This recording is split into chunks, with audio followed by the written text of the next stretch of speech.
আসসালামু আলাইকুম। রমজানে রহমত ও বরকতের মাসে আমরা কি পরিমাণ খরচ করি এবং আমাদের এই খরচের দ্বারা বাংলাদেশের অর্থনীতি কিভাবে শক্তিশালী হয়, আপনি কি এই ব্যাপারটা জানেন? যদি না জানেন তাহলে আজকে জেনে নিন। এই রমজান এবং ঈদ উল ফিতর উপলক্ষে বাংলাদেশের অর্থনীতিতে টাকার অঙ্কে প্রায় 3 থেকে 4 লক্ষ কোটি টাকা যোগ হয়। এখন আপনার মনে প্রশ্ন জাগতে পারে যে এত টাকা আমরা কিভাবে বাংলাদেশের অর্থনীতিতে কন্ট্রিবিউট করি। যদি জানতে চান তাহলে পুরো ভিডিওটি দেখার অনুরোধ রইল।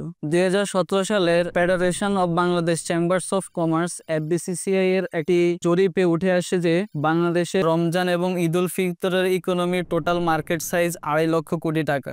আবার কিছু কিছু ব্যবসায়ীদের মতে সেই টাকার অঙ্কের পরিমাণ প্রায় 3 থেকে 4 লক্ষ কোটি টাকা। ইফতার ও সেহরি আমাদের এই রমজানের ইকোনমিতে অনেক বড় অবদান রাখে।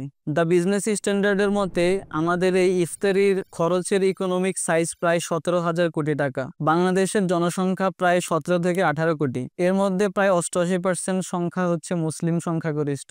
এর মধ্যে বৃদ্ধ এবং শিশু বাদ দিয়ে যদি 12 কোটি মুসলমান যদি রোজা রাখে, প্রতিটা মানুষ যদি 50 টাকা করে ইফতারের পিছনে দৈনিক খরচ করে, সেটা প্রতিদিনের সংখ্যায় দাঁড়ায় 600 কোটি টাকা। আর সেটা যদি আমরা পুরা মাস হিসাব করি তাহলে 30 দিনে আমরা শুধু ইফতারের পিছনে 17,400 থেকে 18,000 কোটি টাকা পর্যন্ত আমরা খরচ করি। তাহলে দেখুন যে কি ম্যাসিভ একটা ইফতারের পিছনে আমরা এই রমজানে শুধুমাত্র খরচ করি। দ্য বিজনেস স্ট্যান্ডার্ডের মতে মগবাজারের একটি রেস্টুরেন্ট প্রতিদিন গড়ে 2টা থেকে 6টা পর্যন্ত 50,000 টাকার ইফতারি করে। এরকম ওই এরিয়াতে আরো 20টিরও বেশি রেস্টুরেন্ট সেম অ্যামাউন্টের টাকা তারা বিক্রি করেন। তাহলে প্রতিটা দোকান যদি এভাবে 50,000 টাকা করে সেল করে, বাংলাদেশ রেস্টুরেন্ট অ্যাসোসিয়েশনের তথ্য মতে সারা বাংলাদেশে এরকম প্রায় 4.5 লাখ থাই দোকান এবং অস্থায়ী আরো 2.5 লাখ দোকান সহ প্রায় 6.5 লাখ দোকান এবং রেস্টুরেন্ট এই রমজানে ইফতারি বিক্রি করে।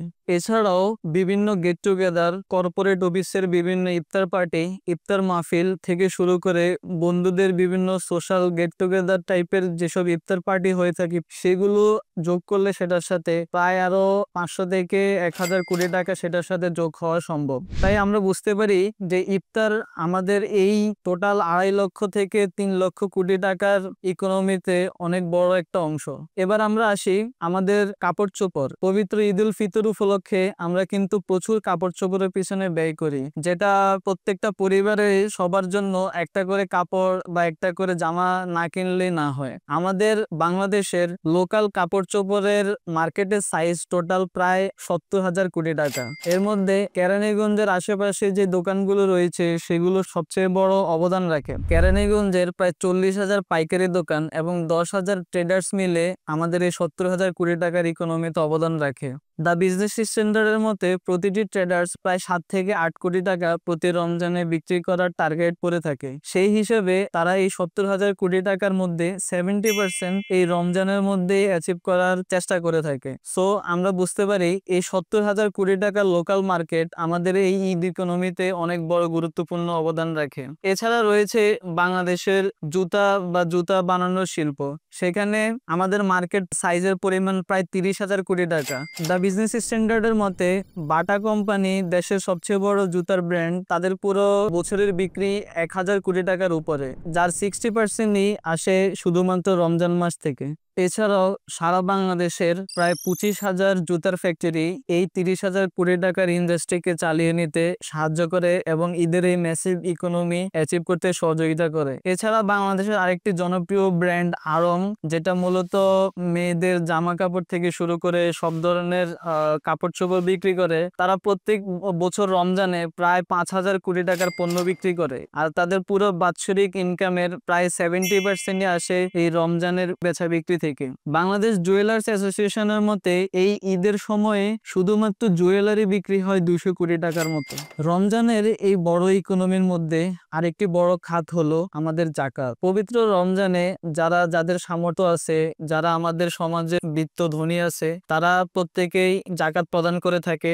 এই 2.5 লক্ষ কোটি টাকার যে রমজানের মার্কেট, সেখানে বাংলাদেশের জাকাতের মার্কেটের পরিমাণ প্রায় 50,000 কোটি টাকা। আমাদের এই জাকাতের বড় ইকোনমির মধ্যে শুধুমাত্র 7 কোটি টাকা আমাদের সরকারের যে অর্থ তহবিল, জাকাতের তহবিল, সেটা থেকে কালেক্ট হয়। আর বাকি পুরোটাই বিভিন্ন চ্যারিটি, বিভিন্ন অর্গানাইজেশন এবং ব্যক্তি পর্যায়ে সবাই জাকাত দিয়ে থাকে এবং তুলে থাকে। এর মধ্যে অনেকাংশ আবার হিসেবের বাইরেও থাকে, যেটা আমরা জানতে পারি না, কারণ অনেকে গোপনে জাকাত দিয়ে থাকে।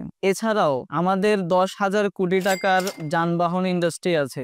যাত্রী কল্যাণ সমিতির তথ্য মতে শুধুমাত্র রমজানে বাই রোডে 40 কোটি বার শুধু আসা যাওয়া করে বাস, রিক্সা, মাইক্রোবাস, সিএনজি, প্রাইভেট কারের মতো গাড়ি, এবং 20 কোটি বারেরও বেশি আসা যাওয়া করে নদীপথে বিভিন্ন জাহাজ, লঞ্চ, স্টিমার, এবং আকাশপথে উড়োজাহাজ, এবং রেলপথে আমাদের বিভিন্ন রেলগাড়ি। আমাদের সরকারে প্রায় 21 লক্ষ সরকারি কর্মকর্তা কর্মচারী রয়েছে, যারা শুধুমাত্র এই রমজানের ঈদে 15,000 কোটি টাকার বোনাস পেয়ে থাকে। এছাড়াও আমাদের প্রায় 85 লক্ষ দোকানের বিভিন্ন কর্মচারী রয়েছে, যারা 1,000 কোটি টাকার মতো ঈদ বোনাস পেয়ে থাকে। এবং আমাদের প্রায় 40 লাখের উপরে বিভিন্ন গার্মেন্টসে কর্মরত গার্মেন্টস কর্মচারী ভাই বোনেরা আছে, যারাও এই ঈদ উপলক্ষে প্রায় 5,000 কোটি টাকার বোনাস পেয়ে থাকে, যদিও অনেক সময় তারা ঠিকমতো তাদের বেতনটুকু পায় না। পুরো বছরে সবচেয়ে বেশি রেমিটেন্স আসে আমাদের রমজান মাসে, কারণ প্রবাসে যেসব ভাইয়েরা আমাদের থাকে, ওনারা কষ্ট করে তাদের ফ্যামিলিতে টাকা পাঠায়, ফ্যামিলি যাতে ঈদের আনন্দ ঠিকমতো উপভোগ করতে পারে সেই জন্য। সুতরাং আমাদের এই রেমিটেন্স খাত থেকে শুরু করে প্রত্যেকটা খাতেই এই ঈদ উপলক্ষে অনেক বুস্ট দেখা যায়। আমাদের নিত্যপণ্য, খাদ্যপণ্য, সয়াবিন, ছোলা, বেসন থেকে শুরু করে অনেক নিত্য প্রয়োজনীয় জিনিসপত্রের ম্যাসিভ চাহিদা দেখা দেয়, তাতে করে আমাদের ইকোনমি অনেক বুস্ট করে। এই যে রমজানে আমরা প্রায় 2.5 থেকে 3 লক্ষ কোটি টাকার যে ইকোনমি আসে, আমরা যেটা ব্যয় করি, সেটা আমাদের বৈশ্বিক বাণিজ্যে, দেশের অর্থনীতিতে এবং আমাদের জিডিপিতে অনেক গুরুত্বপূর্ণ ভূমিকা পালন করে। আমার এই ভিডিওটি যদি আপনাদের ভালো লেগে থাকে, তাহলে অবশ্যই কমেন্ট বক্সে জানাবেন। আমরা আপনাদের জন্য আরো এরকম অনেক ইনফরমেটিভ ভিডিও নিয়ে হাজির হব। ইনশাল্লাহ দেখা হবে পরবর্তী কোনো ভিডিওতে।